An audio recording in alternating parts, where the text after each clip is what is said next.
Just I have uploaded my 2 videos on the topic isomerism. In the previous 2 videos, I just discussed structural isomerism and the types of structural isomerism. Now, in my this new video, I will explain stereoisomerism, and in that I will also explain geometrical isomerism in detail. Please subscribe my channel, go through my channel and share the video if you like it, and go through the topic.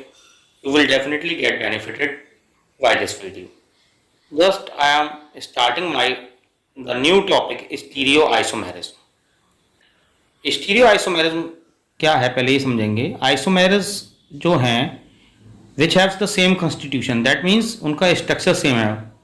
What differ in their spatial arrangement of their atoms or groups are called stereoisomers, and the isomerism exhibited by them is called stereoisomerism. I am again telling you, stereo means 3-dimensional space. If the two compounds which have the same structure or same constitution but have different spatial arrangement in 3-dimensional space are called stereoisomers, and the phenomenon or isomerism exhibited by them is called stereoisomerism. Stereoisomerism is of two types: configurational isomerism और conformational isomerism. पहले आज मैं लेके चल रहा हूं configurational isomerism. है क्या configurational isomerism? If the various form of an atom cannot be converted into one another by rotation, then these type of isomers are called configurational isomers. configurational isomerism है क्या और isomers है क्या? अगर किसी compound की एक से अधिक फॉर्म को रोटेट करके एक दूसरे में कन्वर्ट नहीं कर सकते तो उस तरह की जो फॉर्म्स हैं वो क्या कहलाएंगे? कन्फिगरेशनल आइसोमर्स कहलाएंगे, और इस तरह की आइसोमेरिज्म को हम क्या कहेंगे? कन्फिगरेशनल आइसोमेरिज्म कहेंगे. अब कन्फिगरेशनल आइसोमेरिज्म दो तरह की है. The configurational isomerism of two type: geometrical isomerism and optical isomerism. The topic is very important as 12th 11th class as well as in future in competitive exam. So please listen it carefully, and I will also provide you the notes in the comment section, PDF of these notes. You can take benefit by reading that. Now I am explaining you geometrical isomerism. Geometrical isomerism है क्या?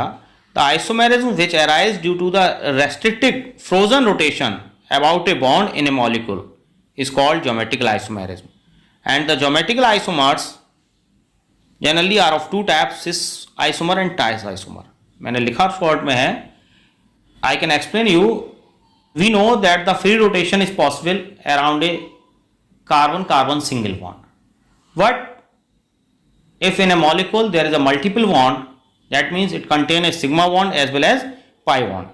Due to the presence of pi bond, the free rotation is not possible, or free rotation is restricted.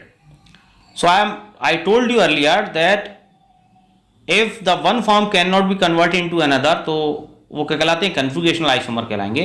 तो geometrical isomerism कब arise होगी? अगर कहीं rotation restricted है, frozen है pi bond के प्रेजेंस के कारण, तो वो हमें जो आइसोमेरिज्म मिलेगी वो कौन सी मिलेगी? ज्योमेट्रिकल आइसोमेरिज्म मिलेगी. और ज्योमेट्रिकल आइसोमेरिज्म कितने टाइप की? आपकी दो टाइप की है: सिस फॉर्म या सिस आइसोमर और ट्रांस आइसोमर.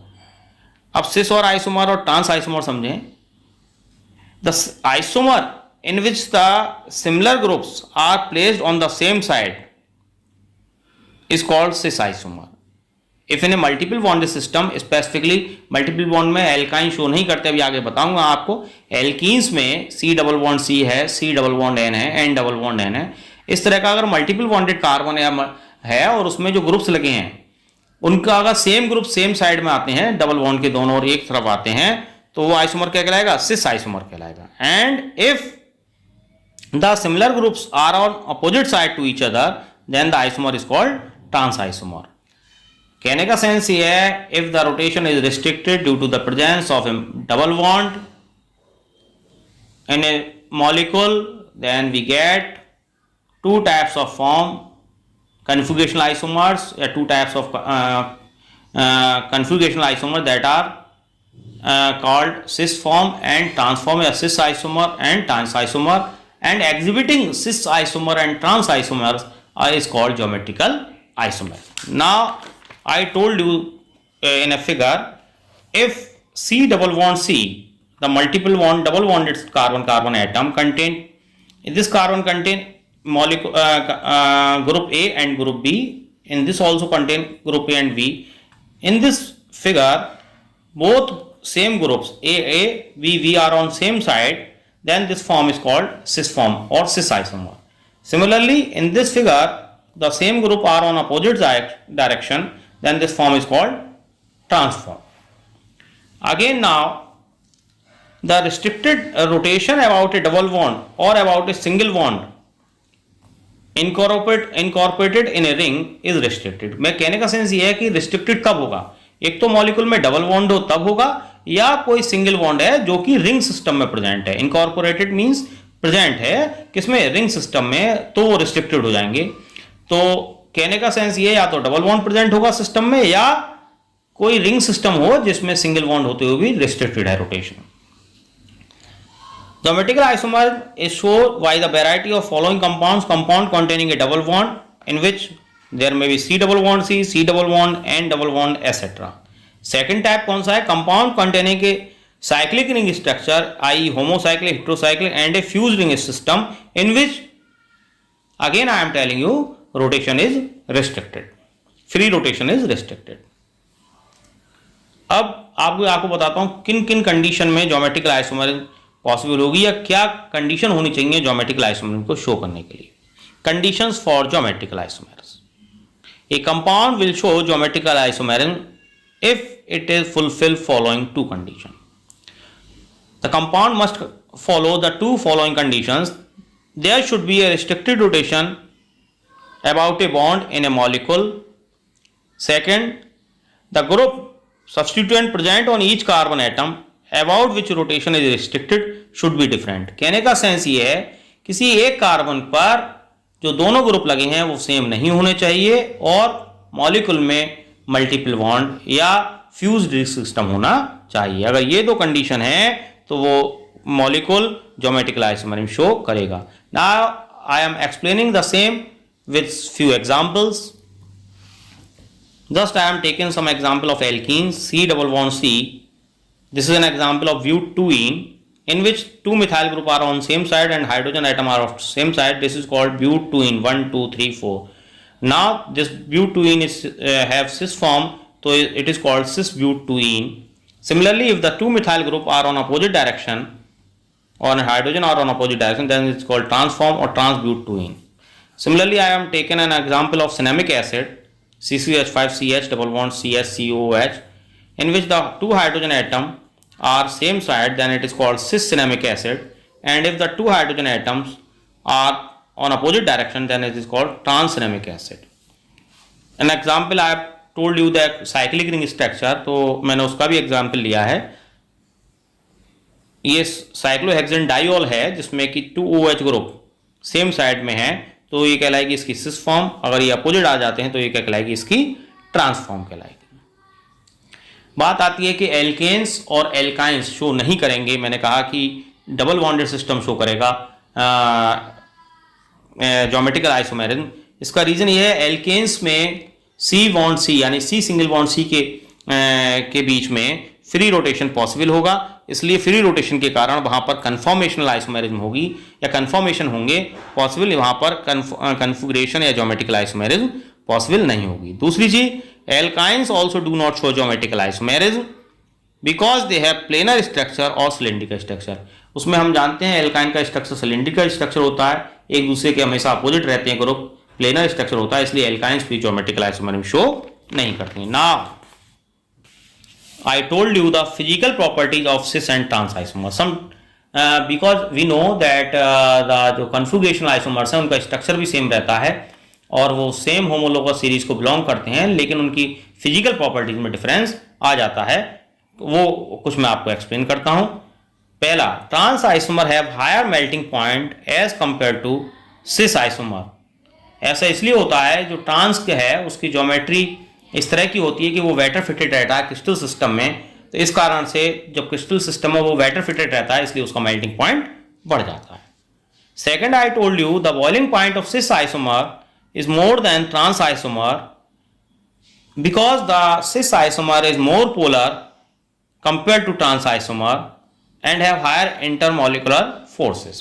जो बॉइलिंग पॉइंट है वो सिस आइसोमर का ज्यादा होता है, क्योंकि जो सिस आइसोमर है वो क्या होता है, उसकी पोलैरिटी, उसका डायपोल मूवमेंट अभी आगे बताऊंगा ज्यादा होता है, इस कारण से उसका बॉइलिंग पॉइंट बढ़ जाता है। In the third property, physical property which is different, that cis isomer has greater dipole moment than the trans isomer, as you are seeing in the figure that the cis form has the 1.85 divide dipole, whereas the trans form has 0 dipole, because the same groups are in opposite direction, so their dipole cancel out each other, in the cis form it doesn't happen, so cis form has higher dipole moment, mostly they are polar, and trans form due to the presence of 0 dipole moment they are mostly non-polar।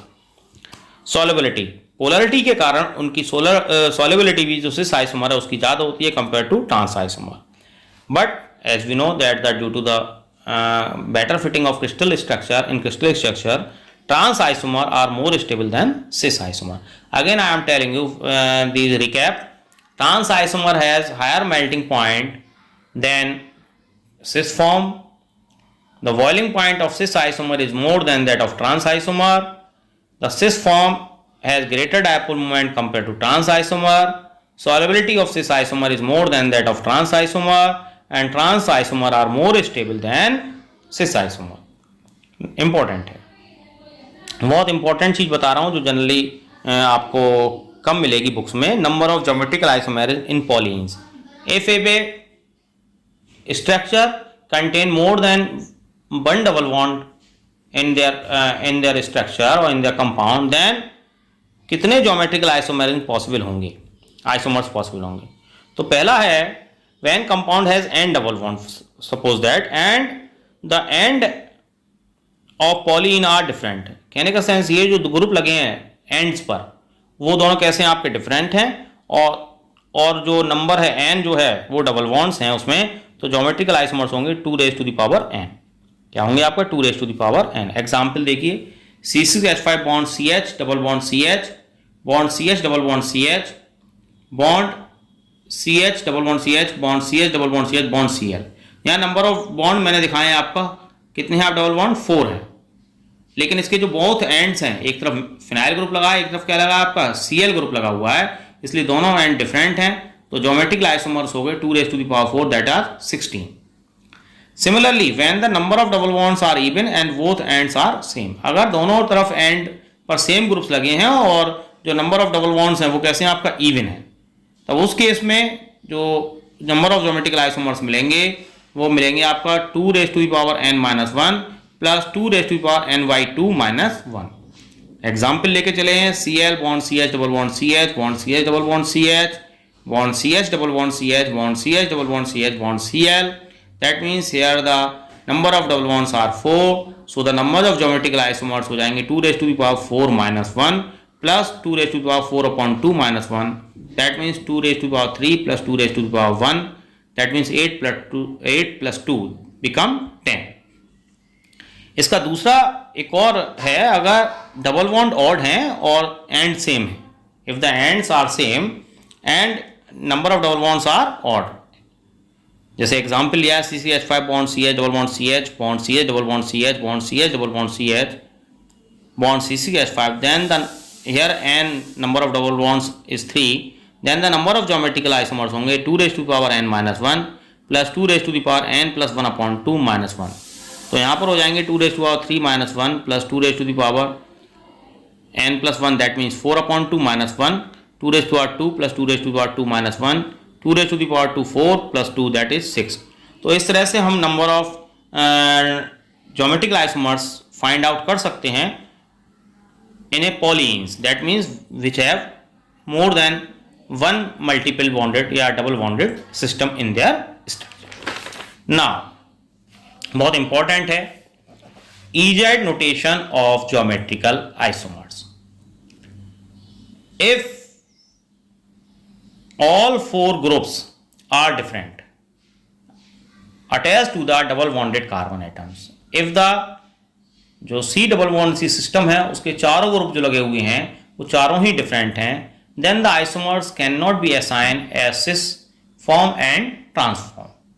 In this case we just assign the cis and trans isomer as E and Z. Here I am telling you previously E and Z, E for opposite है, antigen है, German word है, और Z for जिस्मान है, that means together. तो ये EZ notation हम देखेंगे. EZ notation देखेंगे कैसे, वो हम यहाँ पर अब जब चारों ग्रुप डिफरेंट हैं तो चारों ग्रुप्स की हम एक कार्बन से जो लगे दो ग्रुप हैं उनकी प्रायोरिटी डिसाइड करते हैं अलग, और दूसरे कार्बन से जो दो ग्रुप लगे हुए हैं उनकी प्रायोरिटी डिसाइड करते हैं अलग. और जो ग्रुप्स हैं प्रायोरिटी डिसाइड करने का, ग्रुप्स की प्रायोरिटी डिसाइड करने का जो रूल्स हैं वो उसको बोलते हैं Cahn Ingold Prelog rule. The priority of the groups is decided by the Cahn Ingold and Prelog rule. उसके बेसिस पर अगर कोई कार्बन डबल बॉन्ड से जो दो ग्रुप लगे हैं एक साइड में एक कार्बन से, उनमें से जिसका एटॉमिक नंबर ज़्यादा होगा उसकी प्रायोरिटी ज़्यादा होगी, जिसका एटॉमिक नंबर कम होगा उसकी प्रायोरिटी कम हो जाएगी. यहाँ लेके चला हूं मैं C double bond C I Br एक कार्बन पर लगे हुए हैं, एक कार्बन से अटैच है Cl एंड H. तो यह आयोडीन का मैंने एटॉमिक नंबर लिखा है 53, Br का लिखा है 35. इस वाले दो नेक्स्ट कार्बन से जो हाइड्रोजन अटैच है उसका एटॉमिक नंबर 1 और क्लोरीन का atomic number 35. Now we decided the group on the basis of the atomic number. Here the iodine has greater atomic number than bromine, then so it has priority 1 and it is decided the priority to Br. In these two groups chlorine undoubtedly has greater atomic number than hydrogen, so it has priority 1 and hydrogen has priority 2. अब अगला, sometimes it happens if the atom attached to the double bonded carbon has same atomic number, then the priority is decided or priority is given by the next atom. That means by the atomic number of the next atom. For example, I have taken here example C double bond C CH3 C2H5 HCS3. Here we are seeing that here carbon CH3 C bond H, here C2H5 is written as C bond H bond C H. Here we are saying that CH2 are same, but the next atom is carbon, here the next atom is hydrogen. So the atomic number of carbon is 6, atomic number of hydrogen is 1. Hence we can say the C2H5 has the greater priority than the methyl group. So it is given priority 1, it is given priority 2. In this in these two, hydrogen and methyl group, the carbon has greater atomic number than hydrogen, so it is given priority 1 and hydrogen is given priority 2. So now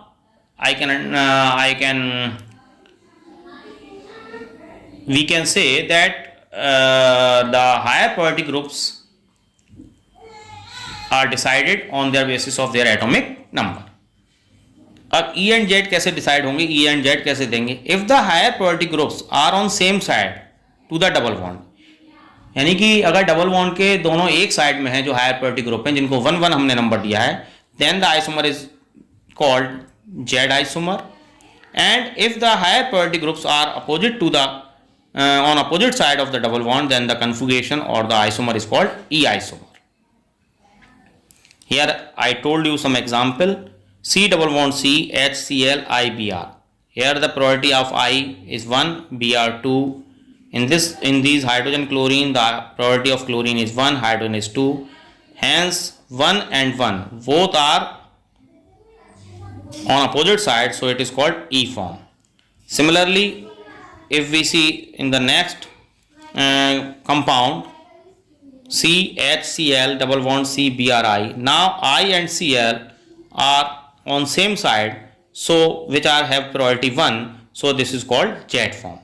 So E form and jet form is decided if the higher priority groups are on same side to the double bond in this figure, then it is called jet form, and if they are on opposite direction, then it is called E form. So now you can go through the topic and you can ask your problem on the comment section. Please like the video, and if you like, then please share this video, so that more and more students get benefited.